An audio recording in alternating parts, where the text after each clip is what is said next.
Hello guys, welcome to my channel. I'm going to be talking on a topic titled the 5 things you should not reveal at the first stage of a relationship, and then the 5 things you should reveal at the first stage of your relationship. So I'm going to start with the 5 things you should not reveal um, at the beginning of your relationship, which is the first stage. The first stage of the relationship talks about the friendship stage, where you get to know someone on a general level and where you guys get to understand yourselves and your values and build on friendship.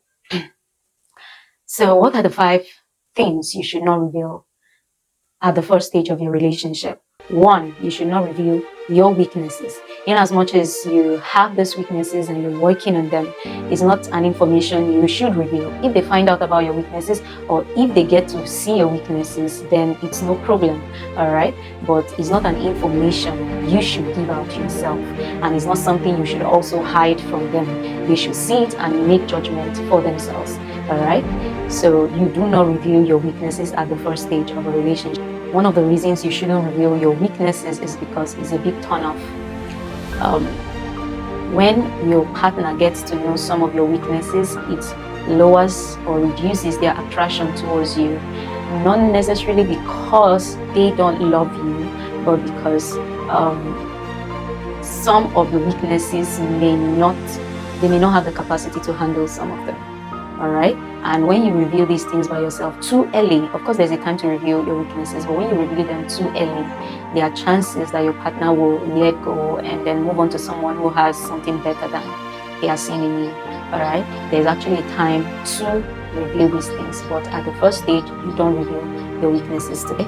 But while you don't reveal these weaknesses, I will advise that you work on them and you ask the Holy Spirit to work on these weaknesses. You can reveal it to your pastors, but not to your partner.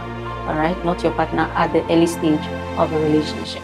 Number 2, you don't reveal their weaknesses to them. You don't have the capacity to change them. That role is meant for the Holy Spirit alone. So don't play the role of the Holy Spirit in their life. Allow them work on these things. Of course, they know that they have weaknesses. So rubbing it on their face or confronting them or threatening them because of their weaknesses is a big turn off, and it will make them withhold from you. It will make them draw back, and that's not what you want. Nobody wants to be confronted with something negative. So just allow them deal with what they are dealing with. Rule is, if what you're seeing is not what you want, then there's an option to go out or to let them go. All right? Don't force change on people. Allow them change because they have the revelation of changing, or they see the need for changing. If there's no need to change, if what you're seeing in them is not what you want, then allow them be.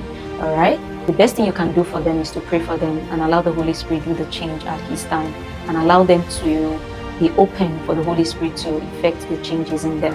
Number 3, you don't reveal your parents' weaknesses or their mistakes or their imperfections to your spouse. When you notice that your parents have weaknesses and these things are affecting you, it's already affected you from growing up, these are information you should not reveal at the first stage of your relationship. It's going to make your partner look down on your parents, and if they dishonor your parents, they will still dishonor you. It's just a matter of time. All right. Any information you're giving to them and it projects your parents in a bad light, it will ultimately affect you in the future, even if not presently. All right. So this is why you shouldn't reveal your parents' weaknesses. And of course, they are not going to marry your parents. They are not going to be the one to spend the rest of their lives with your parents. You're the one who will get married to your partner, so they have no need of that information. There's also a time to reveal if there's anything. So don't see marriage as an escape route. Probably because you saw your parents with these weaknesses while growing up does not mean that you should rub it on your partner. Instead of even coming towards commitment, they will go out of commitment. All right, it will make them run away from committing to you because there are tendencies that you are going to make the same mistakes. All right, or these weaknesses may be found in you. So revealing your parents' weaknesses is ultimately revealing your own weaknesses. So stay clear from revealing your parents' weaknesses to your partner, so that it doesn't make your partner see them in a bad light. It's going to destroy the health of that relationship. Number 4, you don't discuss or reveal your parents' disapproval. If your parents does not like them, your parents' displeasures towards them. Take note, weaknesses and displeasures are totally different. All right?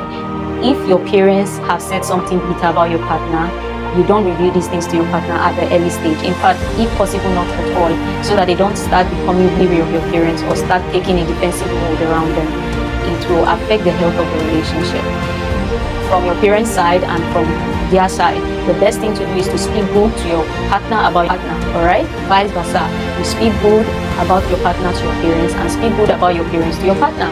This is going to help build the bond and, bring down every defenses they've held in the past towards each other.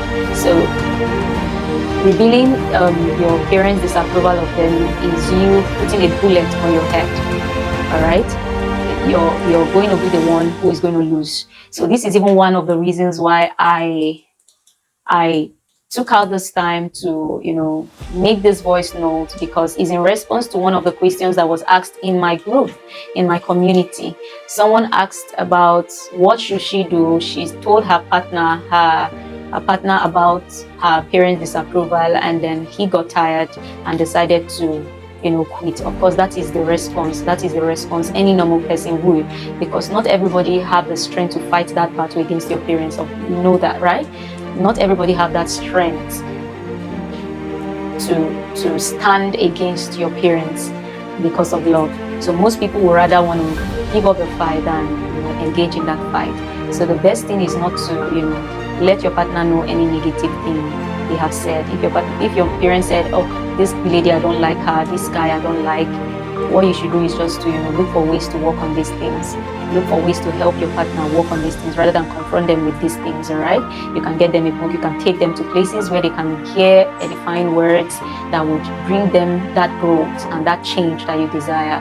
Buy them book in the aspect of their needs. That is one of the ways to help them grow and to become better. And when they start engaging in these things, your parents will see the change at a later.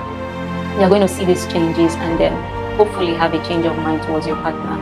All right. So the last thing you shouldn't reveal.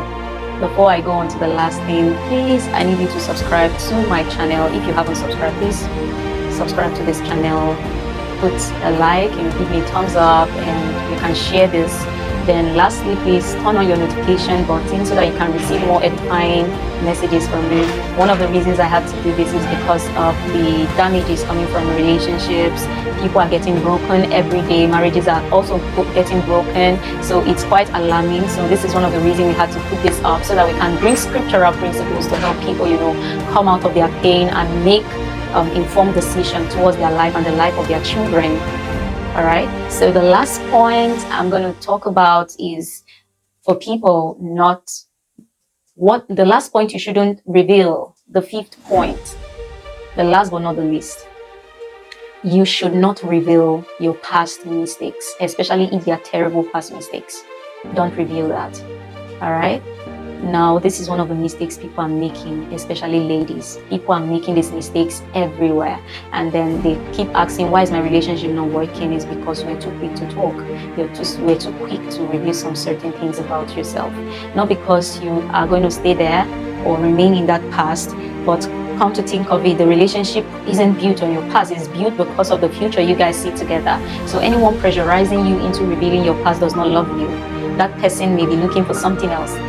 One of the reasons you shouldn't reveal your past is because it ought to be on the ears of your husband or your wife. And because that factor is not yet determined, because until you are married, you're not yet married. So you can't really say that, oh, I'm going to get married to this person because he calls me all the time, he cares about me, he has bought me a lot of stuff. Nothing is guaranteed until it is guaranteed. You're not yet married until you're married. So that's the only surety. All right. If you want to know when to spill some certain information, I think you should look up my book, Important Questions to Ask Your Partner in Relationship and Before Marriage, so that you can know when to spill some certain information about yourself. There is a right time.